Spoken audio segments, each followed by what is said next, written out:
Median income by state. I think this is pretty interesting. I love these charts, love them. But when it comes to retirement planning, it's a big deal. I want to go into this a little bit. So here we go from Investopedia, and I was just doing some research on how much do people actually need in retirement, given the median income in the U.S. is like $75,000 household income or something like that. Anyway, so we're gonna start here in my state of Georgia. All right, the median household income is $62,000. This is Dateline 2021, I think, if memory serves. 2021 for 2020. Okay, so this would be the Dateline is 2021, so we're going to assume it's as of 2020.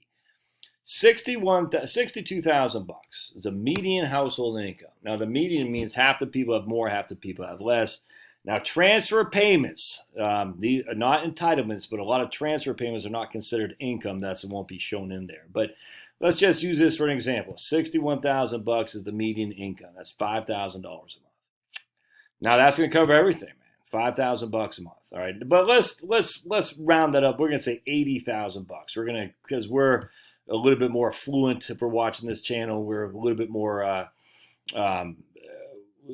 financial acumen, maybe a little bit more educated than the people on the low end who are serving French fries at McDonald's. And that's not to spite those people or slight them, whatever. We all started there. I'm just saying, generally speaking, I can see my audience is mostly 50s and 60-year-old people. So very few of us are friggin' hawking French fries. All right, so we're going to say our median income for this group is $20,000 above Georgia. Above the median for Georgia. I hope that makes sense. All right, because again, the median is everybody, but it doesn't include transfer payments. Just want to point that out. So $80,000. All right, so we know if our median income is $80,000 bucks, we're going to assume a 10% effective tax rate. So we're going to lose $8,000 to taxes, plus we're going to lose another 7.65 to FICA. So we're going to lose 17.65 minus 17.65%. We're going to lose. Now we're down to 65,000 bucks. All right. So again, we had 80,000 bucks as our income in Georgia, minus 17.65, 7.65 for FICA, 10% effective tax bracket, 17.65. That gives us down to 60. We'll just say 66,000 minus whatever we put into our 401k. We're going to say 10% to our 401k, 10%. So now we're down to minus 10%. We're down to 59. It's going to be hard to write. 59,292. So basically, that's what we're living off right there. But FICA, income tax, and 401k contributions, we're living off $60,000 if our income is $80,000 pre-retirement. All right, hope that makes sense. That seems pretty reasonable to me. That's why I always say to people, 5,000 bucks, I'll cover you. And a lot will say, yeah. In fact, a lot was the guy I just talked to right now from Iowa. He's like, dude, 5,000 bucks a month is well more than what I spent to include health insurance.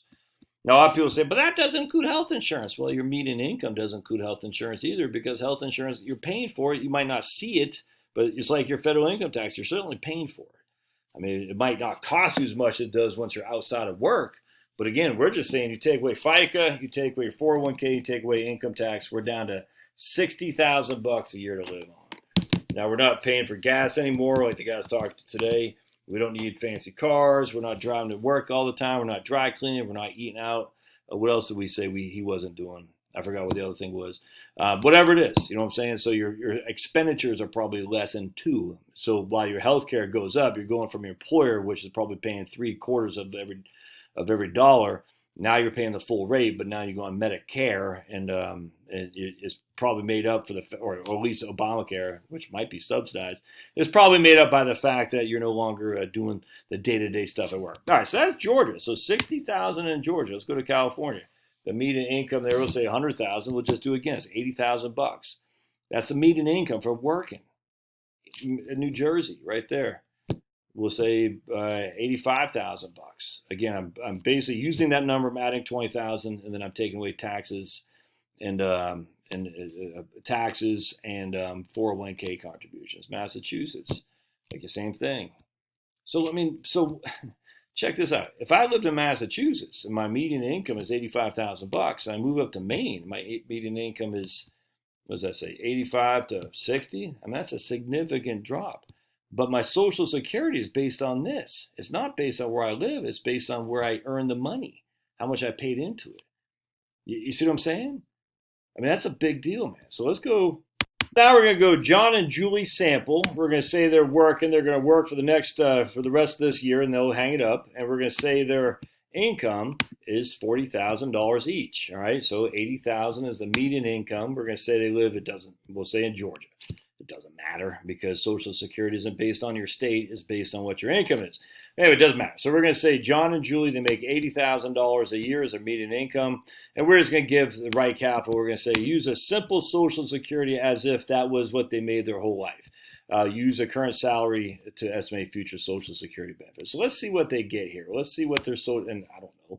Be pretty easy to find out. Let's see what their Social Security benefit will be. This doesn't matter. We're going to go to Social Security, and they're going to get at full retirement age about $40,000. Let's just make sure about $40,000 in Social Security. Let's just double check between them. Yeah, there we go. So they're going to get about $40,000 in Social Security off of $80,000 of income. Everybody following that so far? So they made $80,000. Social Security will replace $40,000. All right. Now we already put out there of the $80,000 they made of income. We already know that $20,000 goes to 401k contributions, income tax, and FICA. So Social Security will replace 50% of their pre-tax income, but literally it's going to replace 75%. Yeah, 75% of 60 divided by 40. 40 divided by 60, right? It's going to replace 75%, yeah, of their, or 66. It's going to, yeah, 2/3 of their post-tax income. So if we got $40,000 come from Social Security, just making $80,000 a year, it's a simple. I get it. They're already well on their way, man. They need, I mean, the $40,000 is $3,500 a month, roughly. They need $5,000 a month. Just at $60,000, that's an 80% replacement rate. I don't think they're going to need that, but you get where I'm going with that. So now let's go. Let's say they, instead of making $40,000 a year, we're going to say they made the median here in Georgia. We're going to say just $30,000 each of them, $30,000 a year. And this is real simple stuff. I grant you. We're going to save it in 1 second. 30,000 blank. 30,000. Just for simplicity. So 80,000 led to 40,000 Social Security. 60,000 leads to cha-cha, cha-ching. That's my Social Security. 36,000. All right, so 60,000, $36,000. So we can see here, and 36 divided by 60. 60%. So basically what's happening here is Social Security, the less amount of income that you make, the more Social Security replaces of it. So $60,000 of income, Social Security replaces 60% of that. $80,000 of income, Social Security replaces 50% of that. For simplicity, if we have $80,000 a year and we got $60,000 that we're bringing home, we'll even use that for an example. We'll say you still need $20,000 a year from on top of Social Security. So, and we're going to say we're just going to do my 5% rule. So 20,000 divided by 0.05. That means we need $400,000 in our portfolio. That's it, man.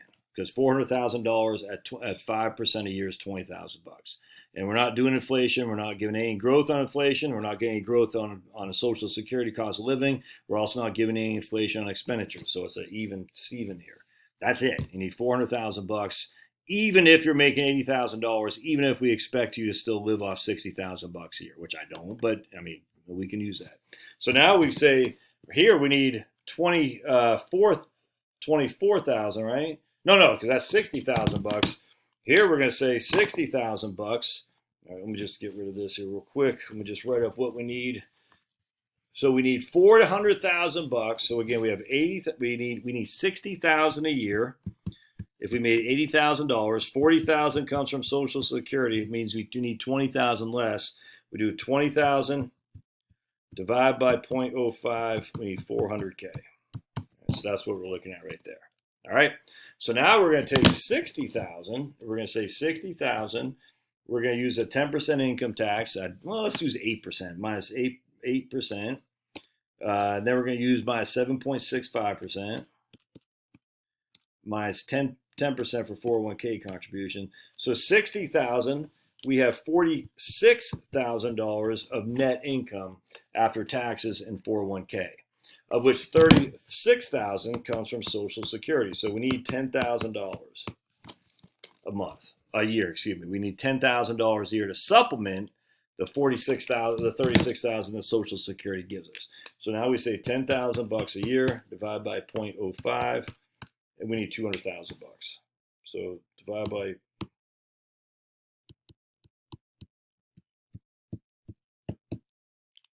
pretty simple stuff, man. We need $200,000. So let's look again at the median income per state. Where was it? Right there. So now you're living in Maine, and the median income in Maine, this is for income, i.e. households, but it includes a lot of people actually working, you're not, is $60,000. New York, $72,000. Washington State, I don't know what it is, $80,000. Wisconsin or Minnesota, $75,000. Tejas, $64,000. Mississippi, yeah, $45,000. Arkansas, $48,000. That's what I'm talking about. West Virginia, $48,000. Now, the point being is, so now you say, okay, I just retired from some crappy old job in California. I'm taking my right-wing politics and my income. I'm going to retire to Arizona. Look at that. The difference in median income is significant, which means probably the cost of living in Arizona is less too. And I get to make Arizona, make it solidified red. Or I can take and move to Nevada. Or I can take and move to Idaho. Or I can take and move to Montana. Or I'm right here in New Jersey. I'm like, look, there's a lot of red voters in New Jersey. I'm coming down in Georgia to make it more solid red. Going down to North Carolina, make it more solid red. See what I'm saying? Look at Florida, $60,000. Anyway, I hope that helps, because I think a lot of people get way caught up in how much they need, which isn't. Look, I'm not saying it's a bad idea, but like the guy just talked to, man, he's not. I mean, I'm like, dude, I got you spending $50,000 to $60,000. I mean, $5,000 a month. He's like, I'm on a good day, I probably spend $3,500. I said, well, then you got an extra $18,000 a year to use to, go to Florida to escape the Iowa winters if you want. But yeah, it's not a bad idea. I don't know if I will, but anyway, hope that helps. We'll see you guys. Love your thoughts.